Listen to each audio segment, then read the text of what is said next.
Longtime affair. Longtime affair appears set to last for long time to come. Dear Abby, I'm married. He's married. We're in love and have been for 8 years. We've tried breaking it off several times over the years, but a force bigger than both of us keeps bringing us back together. I never believed in soulmates or true love until we met. Our love is deep and unconditional. Our roots are intertwined. It's a shame that it happened late in life, but it happened nonetheless.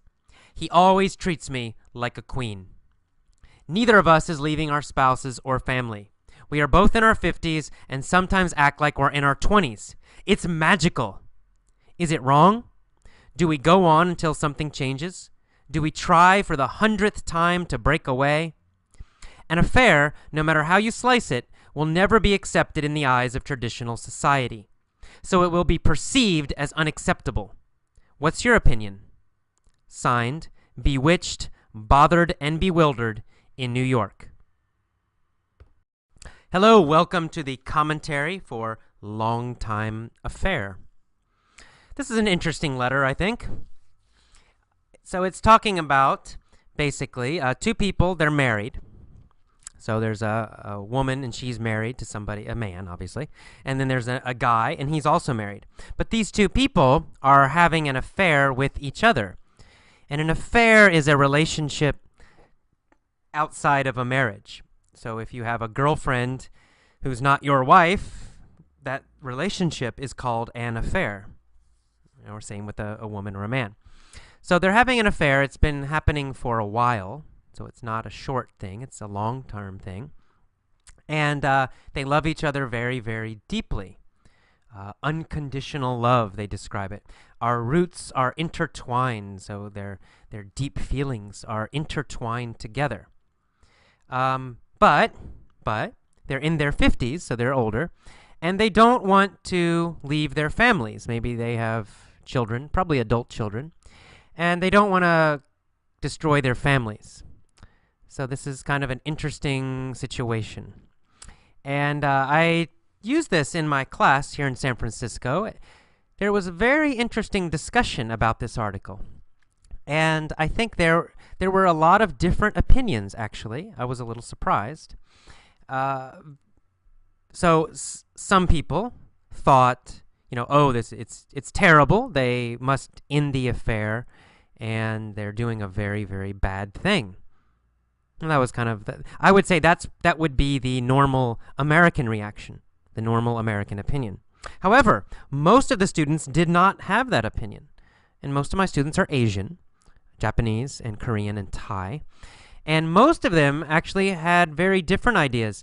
I would say about half of them said they should continue doing what they're doing, but continue to be secret. So they said continue the affair because they love each other very much, but they also love their families and don't want to hurt their families. So they said, these students said, just continue doing what you are doing, but keep it a secret so you don't hurt your families.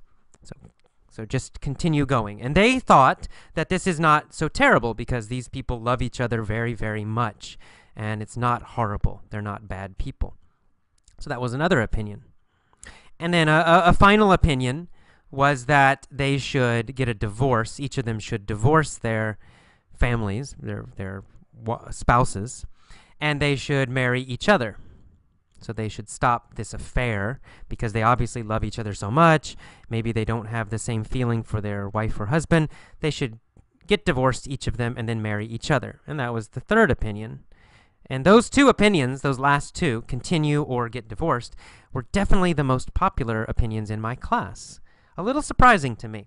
And it showed me something that, this idea is very cultural. The idea of having affairs and the idea of what is good or bad in marriage has differences in different cultures. Not that anybody thinks, encourages affairs. Nobody was saying, oh, affairs are good. Every husband and wife should have an affair. Nobody said that. But there were different attitudes about is it terrible a little bit? Is it terrible, really, really horrible, bad? Is it not so bad? And that was Very different. Each individual had different opinions about that, and I could see different cultural ideas about that too. A little bit later, maybe a couple weeks later, I was in the bookstore here in San Francisco, down at Union Square, downtown, and I saw a book about this subject, this exact subject, the cultural ideas, cultural opinions about having affairs in marriage. And I didn't read the whole book. I didn't want to buy it. I just kind of skimmed it. I read it quickly. I read the summary, and I skimmed through it quickly. But it had the basic idea that it's true, that every country has different rules, different opinions about affairs, whether they are really, really bad or a little bad, or if they're okay as long as they're secret. Or there are many different opinions. It talked about how in Japan there are different opinions, that it's not horrible, but that it can be common among some men, and how other places, they have the idea if the man pays for sex with a prostitute, then it's not cheating, it's not an affair, because there's no emotional involvement. And so some cultures think, oh, that's not so bad. And other cultures think, oh, it's pretty normal for couples to have an affair with somebody else, but they should be very kind of secretive about it. They shouldn't let everybody know, and it's not terrible. And then it talked about in this book how America actually is quite different from much of the world, because in America the opinions are very strong that affairs are horrible, terrible, almost evil. And this is stronger than in most places in the world. That, many people have this idea, but in America this idea is very, very, very strong, stronger than in other countries. So that was interesting to me, because when I chose this letter for my class, I thought everybody would agree, oh, this is bad, they should end it immediately, they're really bad people, because I'm thinking like an American, I'm thinking that's what most Americans would say. But in fact, it's not what most of my students said, not at all. In fact, I think maybe only one student said something like that, and all the other ones were less judgmental, less strong about it. So interesting, very interesting. It shows again how culture can influence our ideas about this quite a bit, about many things. Very, very basic things, such as relationships, are affected by culture. And often it's in a subtle way. It's not obvious sometimes. It's a little more deep, those differences. But those differences are there. And learning to communicate effectively is important, so we can understand those differences. And I don't think in these kind of cases, these kinds of situations, there's no right or wrong answer, right? God didn't write something down and we all must follow it. I think that every culture has reasons for their beliefs, and there are good and bad points to those cultural beliefs. And, I'm very much like this idea of not holding on to opinions too strongly, because, we never really know. We can't ever really be sure about things. So it's always good to remember, even if we have a strong opinion, it's good to remember that it's just an opinion. And maybe it's good for us, but maybe other people in other situations, in other cultures, in other places, with other circumstances, maybe our opinion is not good for them. And it's always good to remember that. I try to remember that. I have strong opinions about things, certainly about education and teaching, and about many things. And sometimes they're too strong, and I have to remind myself, AJ, it's just an opinion. It's not right. It's not 100% correct. Some God in heaven did not give you this opinion. It's just your opinion. It's good for me. It's good for my experiences. But in the end, finally, it's only an opinion. And it's not good for everybody. All right, another issue about this letter, this Longtime affair situation, is the issue of a double standard. And this is something we also talked about in my class, and something that I feel very strongly about. What's a double standard? We've had that phrase before. A double standard is a rule that is different for different people. For example, a rule that is different for women than it is for men. And we see this double standard everywhere in the world about having affairs. I'm sure you know, and I'm sure you will agree, that in most countries, if a man has an affair, it's less serious than if a woman has an affair, right? So a man is married, and he has sex with another woman. Maybe he pays a prostitute, maybe he has a girlfriend. And, in different countries, we might think different things about this, but we might think this is bad. But in most countries, I want to say all countries, almost all countries, most people will still have a little bit of an attitude, oh, that's normal for men. It's not so terrible, he's a man. But if we change the situation, we have a woman, a wife, she's married, she has an affair, she pays a man to have sex, or she has a boyfriend. In most cultures, almost all, we will judge the woman much worse. She's terrible. She's a prostitute. She's a slut. She's horrible. Right? It's much worse, much more negative for the woman than for the man. And that is a double standard. I think it's wrong. I think it's 100% wrong. That, the woman, if she does something, she's terrible, horrible. Everybody criticizes her and says she's a bad person. But if a man does the same thing, oh, it's okay, it's not so bad, it's normal, or it's a little bad, but it's not terrible. And that is a clear double standard. We see that in almost every country I know of. In my class discussion, everybody agreed in their own country this was a double standard. In Thailand, if a man has an affair, it's less serious than if a woman does. In Japan, same situation. In America, same. I don't know about Europe. My guess is probably same. And that's not good. It shows that, to be honest, women are still not equal. You're getting closer, especially in some countries. In the United States, women are getting much closer to being equal. In Europe, I'm sure. In Japan, and in many countries. But there's still a lot of work to do. There's still so many double standards about women, where the woman is treated more badly, or she's judged more harshly, more severely, she's judged in a more negative way than a man for the exact same situation. And of course, we see this in working too, that women are getting more jobs. They're getting better and better jobs in the United States. But still, if you look at the top of the company, the president, the CEO, the very top officers, they're still mostly men.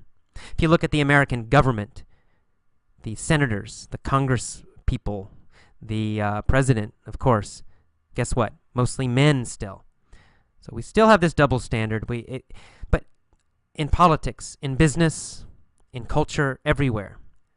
So there's still a lot of work to do. I think it's work that women have to do, but I think men also have to realize this, and they have to understand it, and they need to help change it, because it's something that affects them as well. If you have a daughter, if you have a girlfriend, do you really want her to be treated badly? Do you really want her to have a double standard? I don't, and I hope you don't either.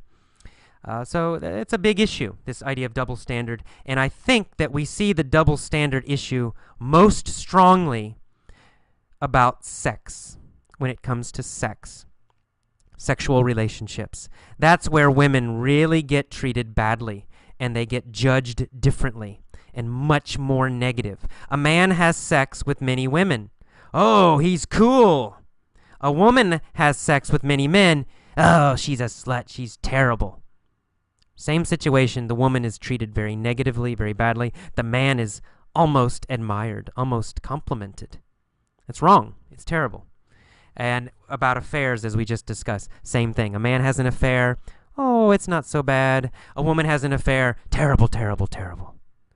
So this is a double standard that in the area of sex, even I think we see this a lot with even enjoying sex. Men are taught to enjoy sex. If a man really likes sex a lot, it's great, and he's very passionate, then that's seen as wonderful. He's a passionate man. But if a woman really enjoys sex and she's very passionate and very direct about it, then she gets criticized a lot. Sometimes she's criticized. And so we see a lot of women who are afraid to enjoy sex or afraid to say they enjoy sex. They're afraid people will criticize them. Another double standard that we see with women, especially in this area of sexual relationships. So anyway, those are the two big issues I wanted to talk about. One being the double standard that we see with women and men in most cultures, most societies. And then the second thing was just the cultural differences from country to country, region to region, about this idea of having affairs. How bad is it? Well, that depends on where you're from. It probably depends on your age, many different things. All right, well, very interesting topic this time. Hope you enjoyed it.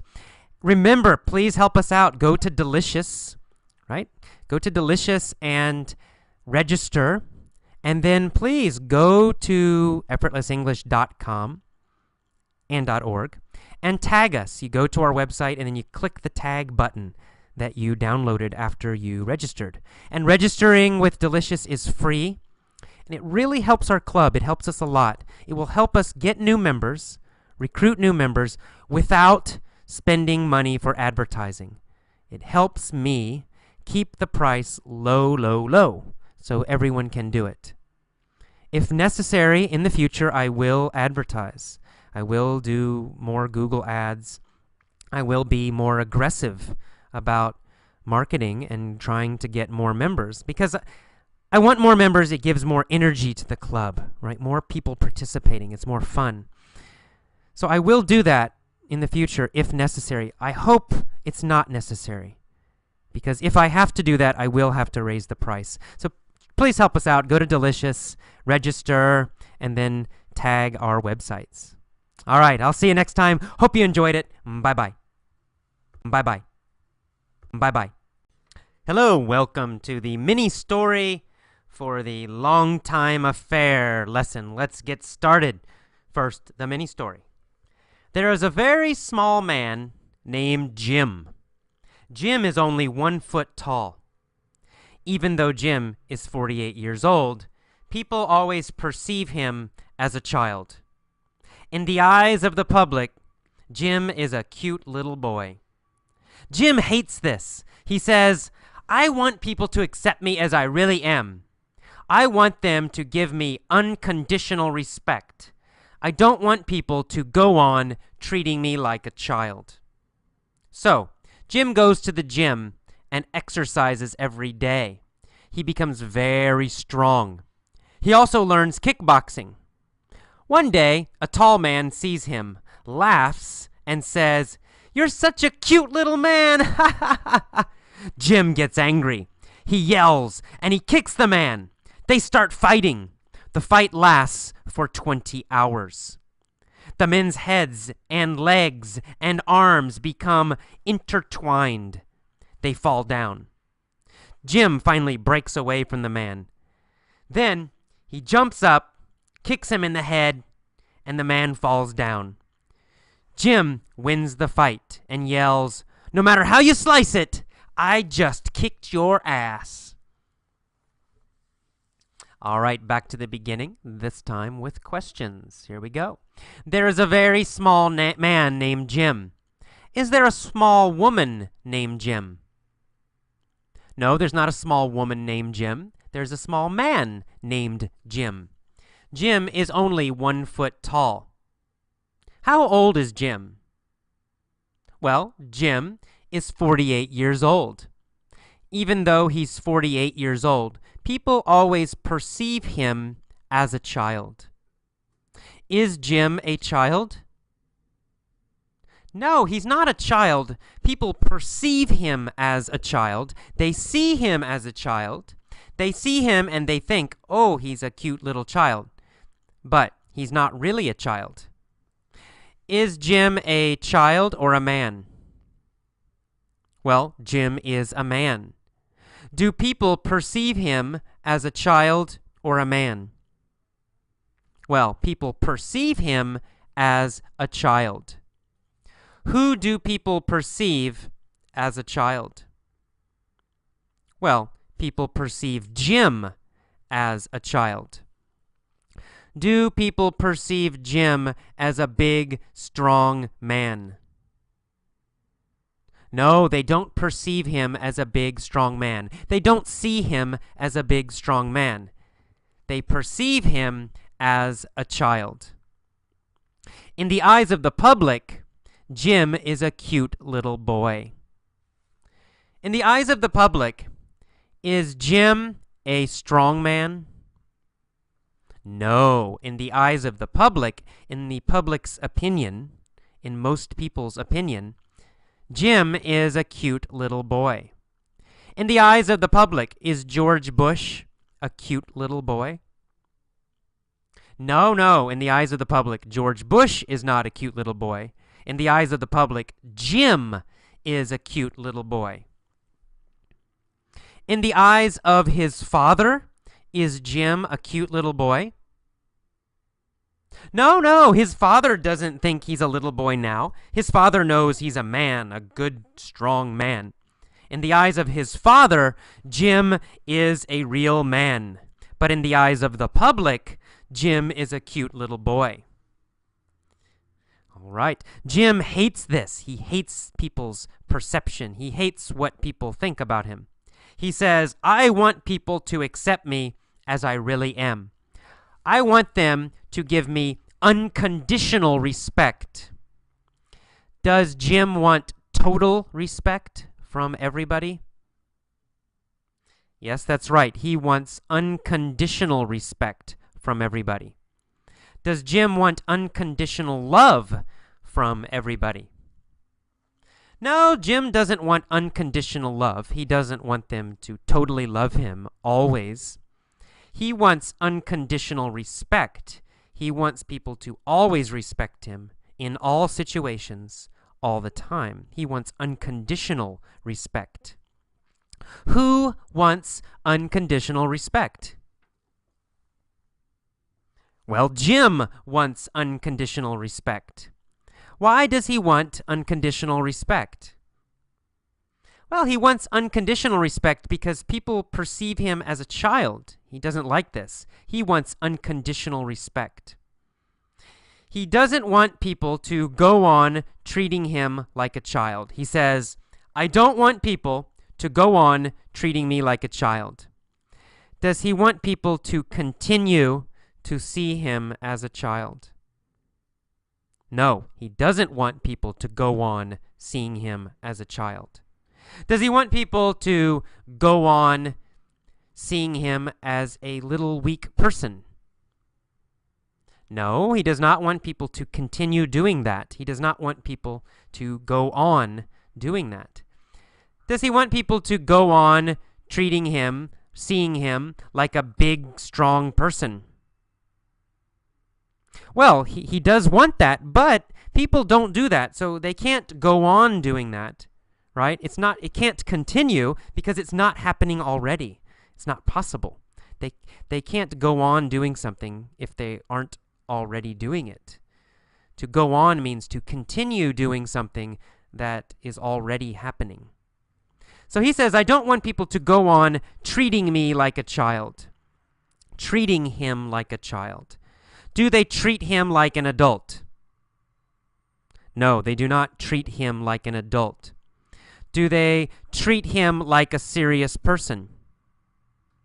No, they don't treat him like a serious person. How do people treat Jim? Well, people treat Jim like a child. They pretend he's a child, right? They behave as if he was a child. They treat him like a child.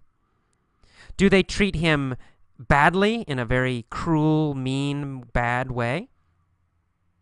Well, no, they don't really treat him badly. They just treat him like a child. They don't respect him. They treat him like a child. And so Jim gets upset.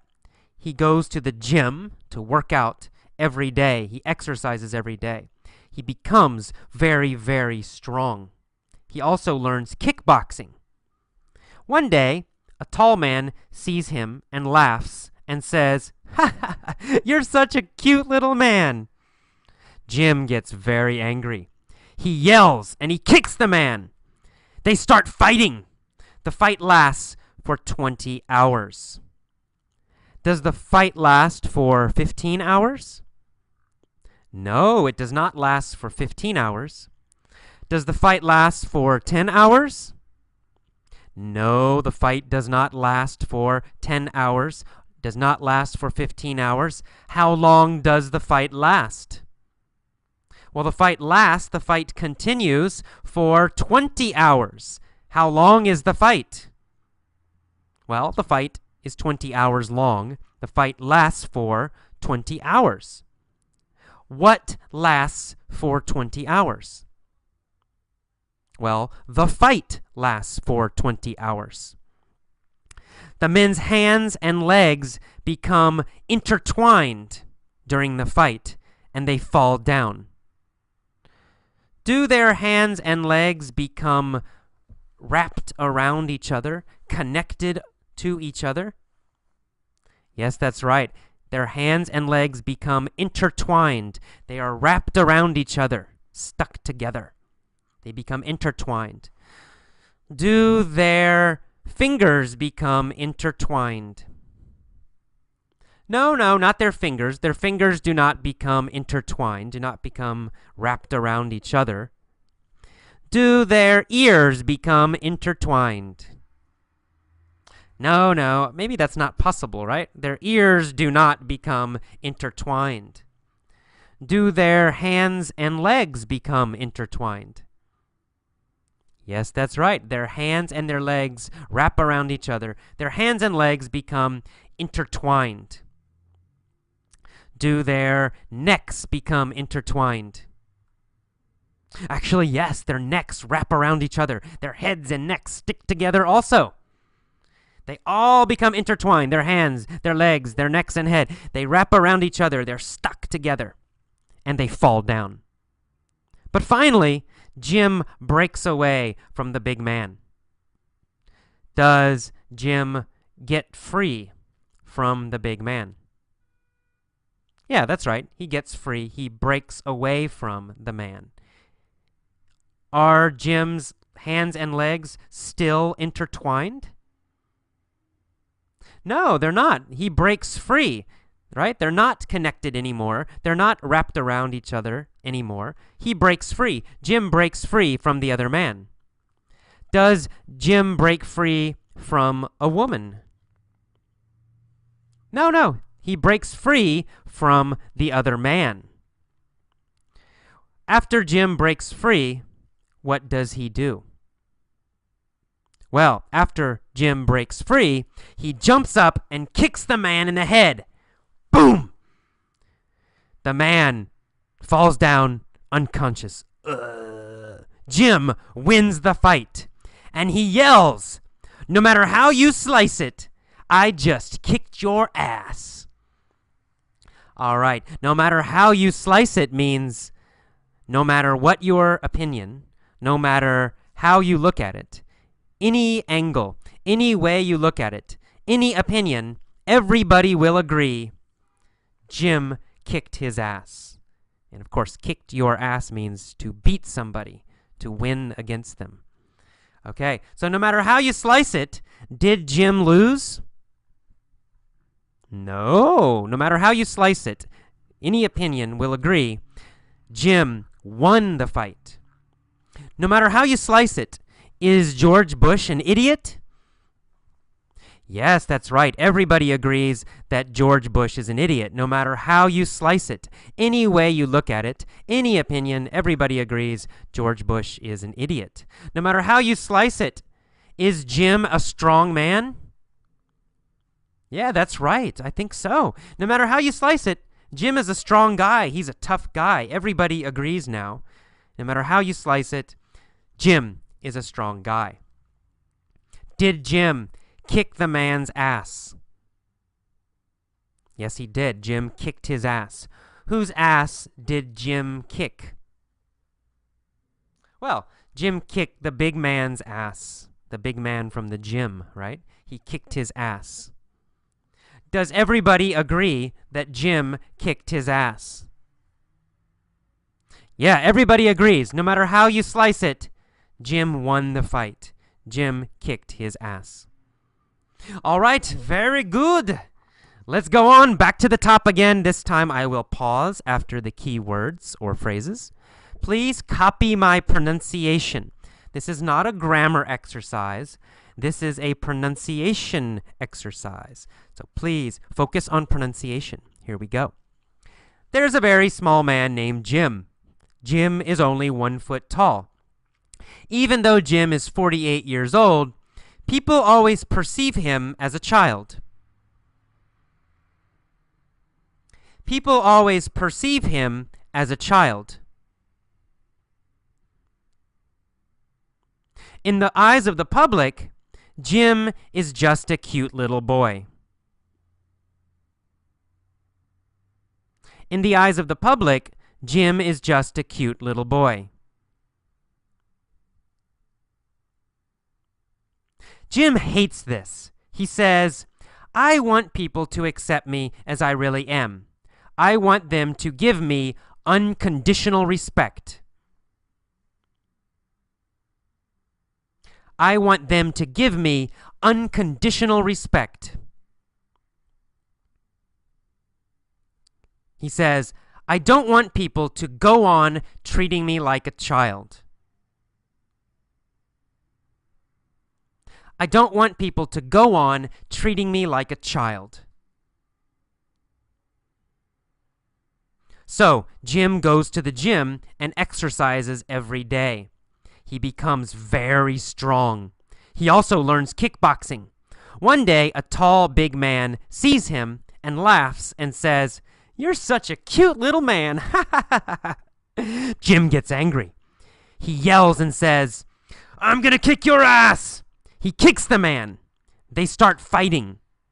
The fight lasts for 20 hours. The fight lasts for 20 hours. The men's hands and legs become intertwined.